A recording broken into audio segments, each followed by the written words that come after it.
Pandian stores real today எபிசோடில் நம்ம வடிவு இருந்துட்டு சொல்ல வேண்டியவங்களுக்கெல்லாம் சொல்லிட்டியா வா ராஜி போகலாம் அப்படின்ற மாதிரி கூப்பிடுறாங்க. ஆனால் நம்ம ராஜி இருந்துட்டு ஒரு நிமிஷம் நல்லா யோசிக்கிறாங்க. கதிர் சொன்ன வார்த்தையெல்லாம் யோசிச்சு பார்க்குறாங்க. உடனே ராஜா இருந்துட்டு, அம்மா என்னை விட்டுடுங்க, நான் இந்த வீட்டில் ரொம்பவே சந்தோஷமாக இருக்கேன். இனிமே என்னை அந்த வீட்டுக்கு கூப்பிடாதீங்கம்மா. நான் இப்போ கதிரோட பொண்டாட்டி, அதனால் நான் இங்கே தான் இருக்க போகிறேன். அரசி தன்னை தனியாக தாலி கட்டிக்கிட்டு அந்த வீட்டுக்கு வந்தா, நாங்கள் கூட்டிகிட்டு வந்ததில் ஒரு நியாயம் இருக்குது. ஆனால் கதிர் என் கழுத்தில் தாலி கட்டியிருக்கான், நான் எப்படி அந்த வீட்டுக்கு வர முடியும்? இந்த வீட்டில் எல்லாருமே என்னை ரொம்ப சந்தோஷமாக பார்த்துக்கிறாங்க, அவங்கள மீறி நான் எப்படி அந்த வீட்டுக்கு வர முடியும்? அதெல்லாம் வேண்டாமா, எப்போ போல என் கூட பேசுங்க, அன்பாக அதுவே எனக்கு போதுமா அப்படின்ற மாதிரி சொல்கிறாங்க ராஜி. அரசியோட அப்பா கூப்பிட்டும் போதே எதுவுமே சொல்லாமல் அரசி கிளம்பி போனா இல்லை, இப்போ நாங்கள் கூப்பிட்றோம் ஆனால் நீ வரமாட்டேன்னு சொல்கிற அப்படின்ற மாதிரி கேட்ட உடனே ராஜி இருந்துட்டு, அரசியோட நிலமை வேறு, என்னோட நிலமை வேறம்மா. நீங்கள் 2 பேரையும் ஒரே கண்ணோட்டத்தில் பார்க்குறீங்க. அது பாதி மட்டும்தான் என்னுடையது, மீதி எல்லாமே அரசியோடையது அப்படின்ற மாதிரி சொல்லிடுறாங்க. அதுக்கு அடுத்து தான் முத்துவேல் எவ்வளவோ பேசி பார்க்குறாங்க. ஆனால் ராஜி இருந்துட்டு கதிர் என்ன சந்தோஷமாக பார்த்துக்கிறாங்க. கதிர் பார்த்துக்கிறத விட இந்த வீட்டில் இருக்கிறவங்க அதை விட சந்தோஷமாகவே பார்த்துக்கிறாங்க. இனிமேல் நாங்கள் வரதை கிடையாது, என்னை கூப்பிடவும் கூப்பிடாதீங்க. ஆனால் நான் நல்லா இருக்கும்னு நினச்சிங்கன்னா ஒரே ஒரு விஷயம் மட்டும் பண்ணுங்கள், என்னை இங்கே நிம்மதியாக வாழ விடுங்க. இனிமேல் சண்டையோ சச்சரவோ எதுவுமே போடாதீங்கம்மா அப்படின்ற மாதிரி வந்து சொல்லிடுறாங்க. இது கேட்டோன்னா முத்துவேல் எதுவுமே பேசாமல் கிளம்பி போயிடுறாங்க. வடிவும் போயிடுறாங்க. கோமதியை இருந்துட்டு ராஜி வாமா இங்க அப்படின்னு சொல்லிட்டு கண்ணை முழுக்க மொத்தத்திலேயே பொழிஞ்சிட்ருக்காங்க. நான் கூட எங்கள் அம்மாவும் அப்பாவும் கூப்பிட்ட உடனே கிளம்பி போயிடுவியோன்னு நான் நினச்சி ரொம்பவே பயந்து போனேன். ஆனால் அப்படி எதுவுமே நடக்கலம்மா. எனக்கு இப்போதாம்மா ரொம்ப சந்தோஷமாக இருக்குது அப்படின்ற மாதிரி நம்ம கோமதி ஒரு பக்கம் சொல்லிடுறாங்க. அண்ணி நீங்கள் இப்படி ஒரு முடிவு எடுத்தீங்கல்ல, இந்த விஷயம் அண்ணனுக்கு ரொம்பவே சந்தோஷமாக இருக்கும். அண்ணனும் இதைத்தான் எதிர்பார்த்துட்டு இருந்துப்பாரு அப்படின்ற மாதிரி வந்து சொல்லிடுறாங்க. கதிரை பற்றி பேசின உடனே ராஜியோட முகத்தில் அவ்வளோ கோவம் வருது. ஏன்னா கதிர் பேசின வார்த்தை அப்படி. அதுக்கு அடுத்து தான் மயில்கிட்ட கோமதி இருந்துட்டு, என்னம்மா உனக்கு என்ன கருணாக்கா, ஏன் அத்தை அப்படி கேட்குறீங்க? இல்லை காலையில் தான் கோலம் போடுற போது இந்த வார்த்தையை பேசினேன், ஆனால் அதுக்குள்ளேயே இவங்க வீட்டு ஆளுங்க இங்கே வந்து நிற்கிறாங்க. அதனால் நீ ஏதாவது பேசணும்னு நினச்சிங்கன்னா கூட அப்படியே தண்ணியை ஊற்றி அந்த வார்த்தையை முழுங்கி விட்டுடு.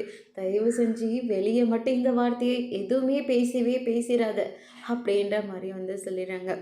மயில் ஒரு பக்கம் நம்ம சொன்ன வார்த்தை பழிச்சிடுச்சுன்னு ஒரு பக்கம் சந்தோஷம். ஆனால் இப்படி நம்ம திட்டு வாங்கிட்டோமே அப்படின்னு சொல்லிட்டு ஒரு பக்கம் ஃபீல் பண்ணுறாங்க. அதுக்கு அடுத்து தான் வந்து பார்த்திங்கன்னா கதிர் என்னடா ஆளை காணுன்னு சொல்லிட்டு மீனா போயிட்டு பார்க்குறாங்க. ஆனால் கதிர் வந்து கட்டல் மேலே படுத்துக்கிட்டு ரொம்பவே சந்தோஷமாக இருக்காங்க. கையை காலை ஆட்டிக்கிட்டு அவர் முகத்தில் அவ்வளோ சந்தோஷம்.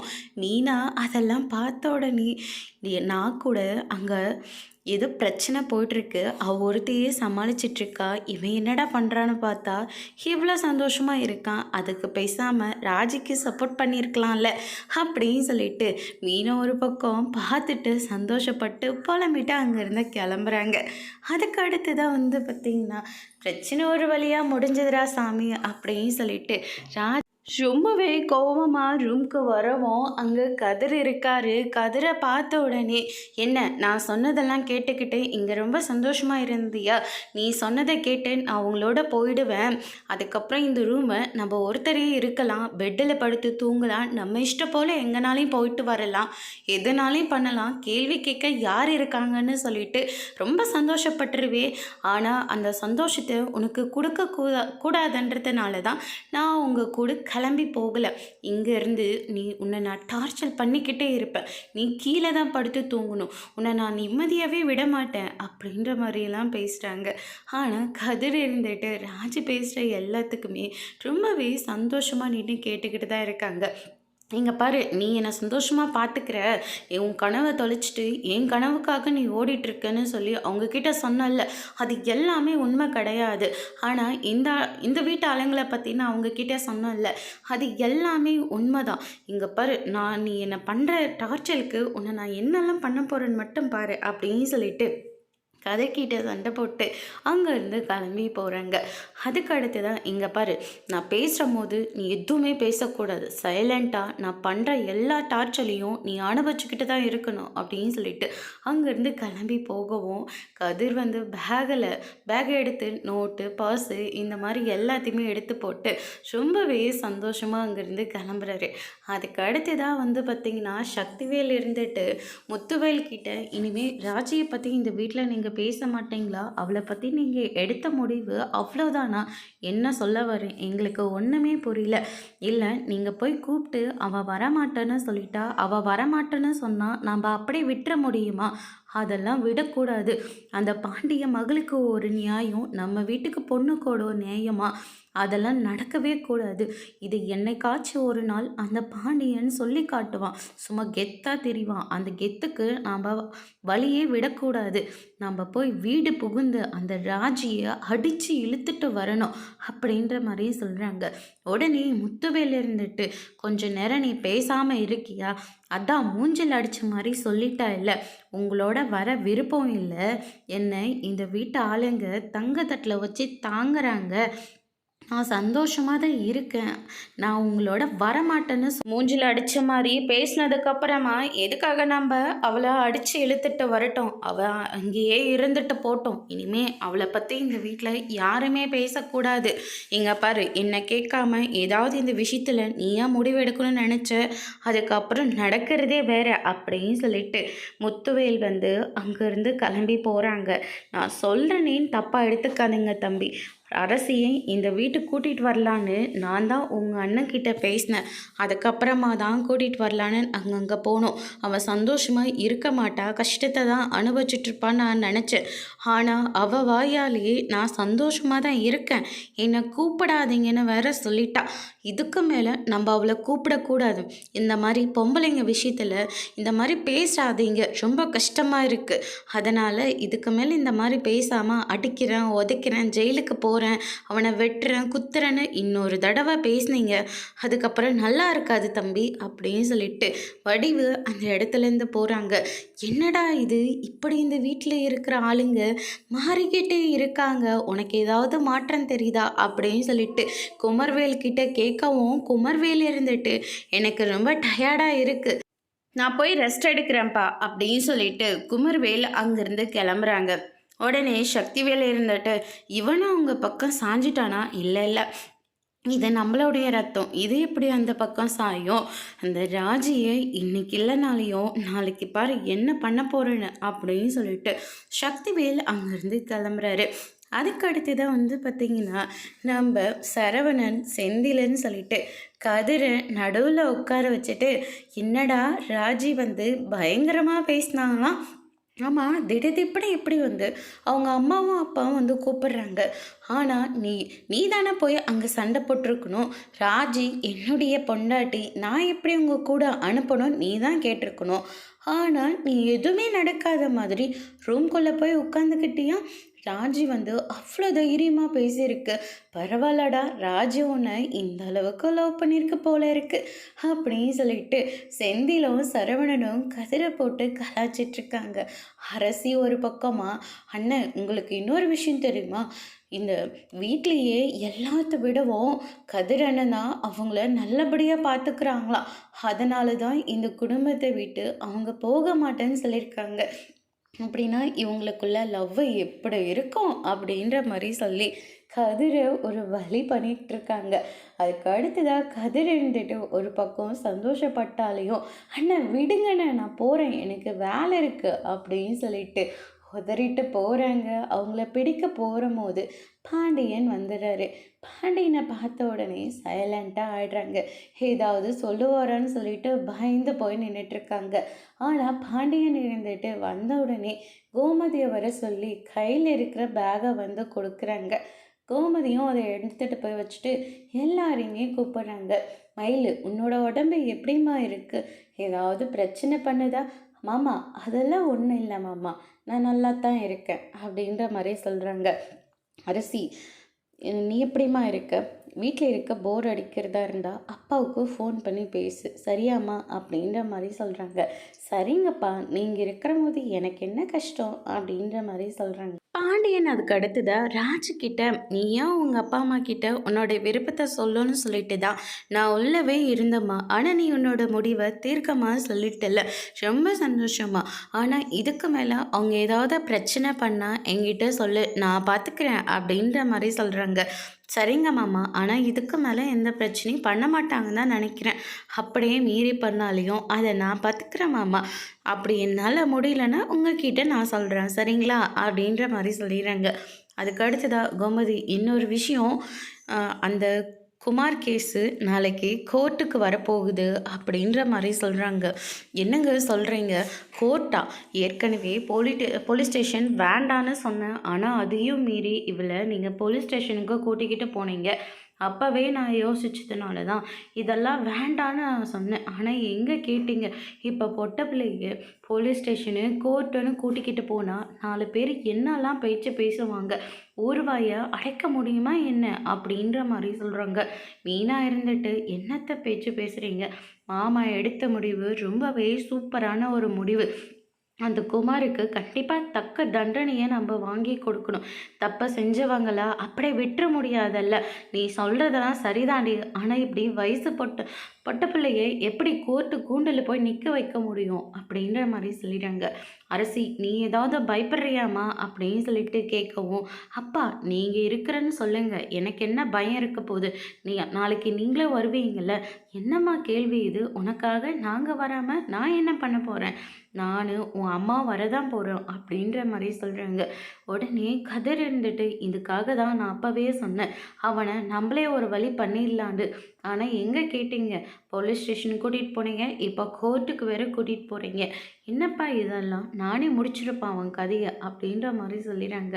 ஆமாண்டா, இதெல்லாம் நீங்கள் அவனை போய் அடித்து போட்டுருவீங்க. ஏன் இப்போ கூட தான் வீட்டில் இருக்கான், போய் வீடு தொந்து அடிதடி பண்ணுங்க, அதுக்கப்புறம் போலீஸ் வந்து உங்களை பிடிச்சிட்டு போட்டோம், உங்களுக்காக நான் கோர்ட்டு போலீஸ் ஸ்டேஷன் ஏறிட்டு வரேன் அப்படின்ற மாதிரி சொல்கிறாங்க. தப்பு செய்கிறவங்களுக்கு தீர்ப்பு வழங்குறதுக்காக தான் கோர்ட்டு கேஸு இந்த மாதிரியெல்லாம் இருக்குது. தேவையில்லாமல் இந்த மாதிரியெல்லாம் எதுவும் பண்ணிடாதீங்க. 3 பேருக்கும் ஒட்டுக்காக தான் சொன்னேன். அதுக்கப்புறம் கேட்க மாட்டேன்றீங்கன்னு தனித்தனியாக கூப்பிட்டு உங்ககிட்ட நான் சொன்னேன். ஆனால் அதையும் மீறி மறுபடியும் இதே மாதிரி நிலமையில தானே வந்து பேசிகிட்ருக்க அப்படின்ற மாதிரி பாண்டியன் வந்து சொல்லிடுறாங்க. அதுக்கு அடுத்ததாக கதிர் இருந்துட்டு அமைதியாகிடுறாரு. அரசி, நீ நாளைக்கு கோர்ட்டுக்கு வரலாமா? அப்பா, நான் நீங்கள் கூப்பிட்டு எப்படிப்பா வரமாட்டேன்னு சொல்ல முடியும்? கண்டிப்பாக நான் வரேன்ப்பா அப்படின்ற மாதிரி சொல்லிடுறாங்க. அதுக்கு அடுத்ததாக ரூம்க்கு வந்து ராஜி போகிறாங்க. கதிரும் தூங்கிறதுக்காக போகிறாரு. அதுக்கு அடுத்ததாக பாயை வந்து தூக்கி போட்டுடுறாங்க ராஜி. கதிர் இருந்துட்டு எல்லாத்தையும் தாங்கிட்டு, என்ன உனக்கு பிரச்சனை அப்படின்னு சொல்லிட்டு மறுபடியும் பாயை விரித்து போட்டு தூங்க போகிறாரு. உடனே ராஜி இருந்துட்டு, ஆமாம், நீ ஏதோ ட்ராவல்ஸ் ஆரம்பிக்கிறேன்னு சொன்னல, சொன்னதை விட சரி சரி, நீ ட்ராவல்ஸ் எல்லாம் ஆரம்பிக்காத, அதோட பெஸ்ட்டான ஒரு சொல்யூஷனை நான் சொல்கிறேன். என்ன?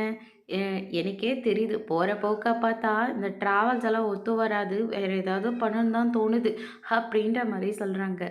பேசாமல் நீ அடித்தடியெல்லாம் சேருவாங்கள்ல, அந்த கும்பலில் சேர்த்துக்கோ. பழைய படத்தில் ஒரு ஒத்த கண்ணை மூடிக்கிட்டு ரவுடி மாதிரி தெரிஞ்சு கையில் கட்டையோடு கத்தியோடு திரிவாங்கள்ல, அந்த மாதிரி நீயும் யாரோட போய் சேர்ந்துக்கோ. என்னை பார்த்தா உனக்கு அடிதடி பண்ணுற மாதிரி தெரியுதா?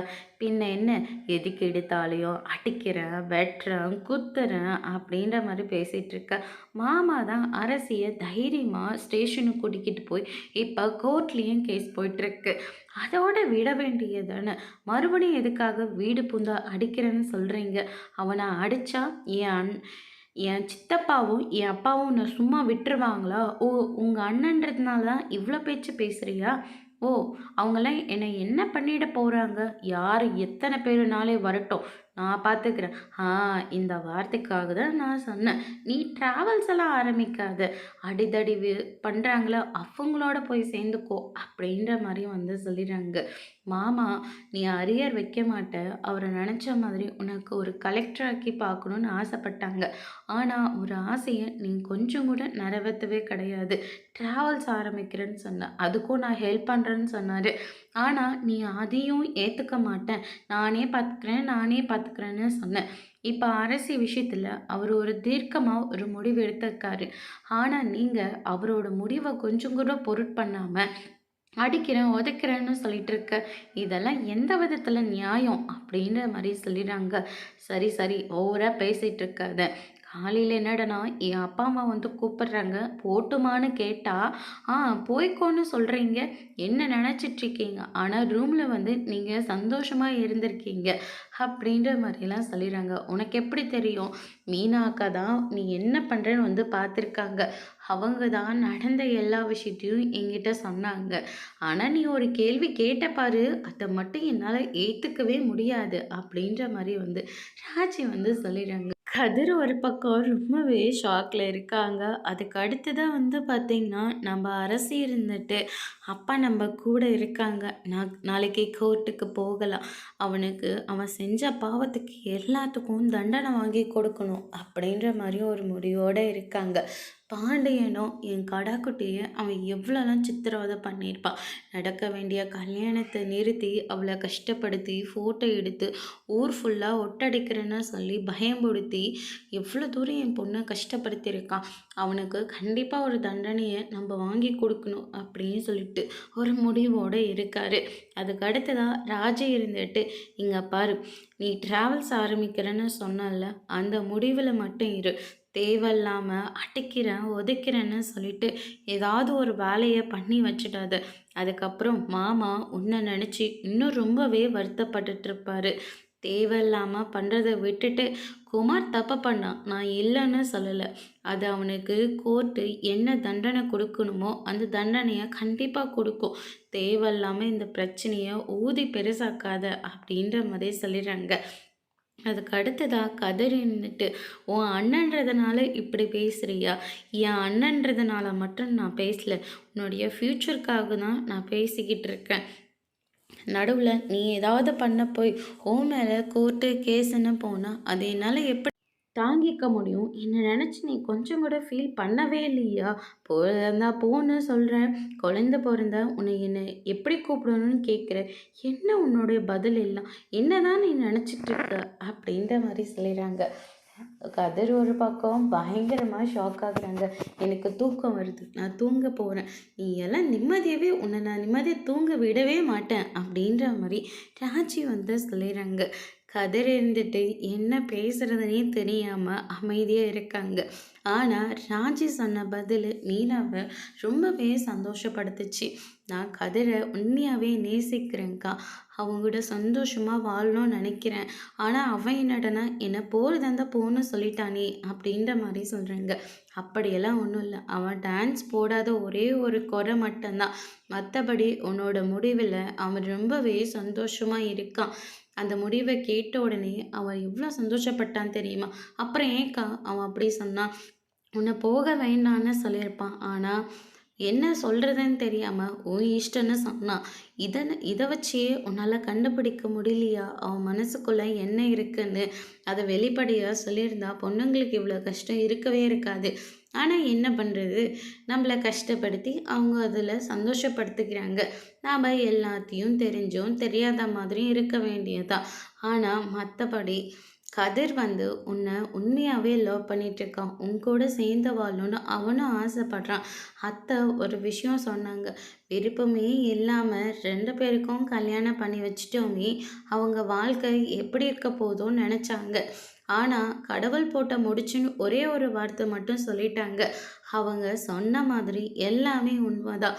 கடவுள் போட்ட முடிச்சுனா நீயும் நம்ம கதிரும் 2 பேரும் இன்னும் ரொம்ப சந்தோஷமாக வாழ போகிறீங்க. கூடிய சீக்கிரமாக கதிரே வந்து உங்ககிட்ட லவ்வாக சொல்ல தான் போகிறேன். நீயும் அதை ஏற்றுக்கிட்டு கதிர்கிட்ட சந்தோஷமாக வாழத்தான் போகிற சரியா? அப்படின்ற மாதிரி வீணா வந்து சொல்லிடுறாங்க. மீனா சொன்ன வார்த்தையும் ராஜுக்கு ரொம்பவே சந்தோஷமா இருக்கு.